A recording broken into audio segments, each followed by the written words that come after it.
សូមស្វាគមន៍មកកាន់ Channel ឆ្នោតសប្បាយលេងរបស់ Admin ថ្ងៃនេះ Admin មានលេខតម្រុយល្អៗរបស់ឆ្នោតយួនសម្រាប់ចែកជូនពុកម៉ែបងប្អូននៅថ្ងៃទី11 ខែ 11 ឆ្នាំ 2025 នេះដូចនេះ Admin មិនចង់ឲ្យចំណាយពេលវេលារបស់ពុកម៉ែបងប្អូនយូរតោះយើងមកតាមដានលេខតម្រុយរបស់យើងទាំងអស់គ្នាសម្រាប់លេខតម្រុយ2លេខមានលេខ87លេខ45សម្រាប់លេខតម្រុយអូស2លេខមាន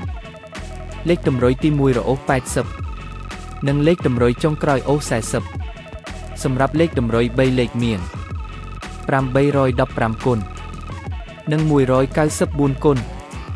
សម្រាប់លេខតម្រុយថ្ងៃនេះ Admin សូមជូនពរឲ្យពុកម៉ែបងប្អូនជួបតែសំណាងល្អទាំងអស់គ្នាហេងមានលាភមានជ័យជាចុងក្រោយសូមកុំភ្លេចជួយចុច Subscribe និង Comment ហើយដាក់សញ្ញារូបកណ្ដឹងដើម្បីជួយផ្ដល់កម្លាំងចិត្តមកកាន់ Admin ជាពិសេសងាយស្រួលតាមដានវីដេអូថ្មីនិងលេខតម្រុយល្អៗជាប្រចាំថ្ងៃជាមួយ Admin សូមគោរពលាពុកម៉ែបងប្អូនពីខ្ញុំបាទ Admin ឆ្នោតសប្បាយលេងសំណាងល្អទាំងអស់គ្នាសូមអរគុណ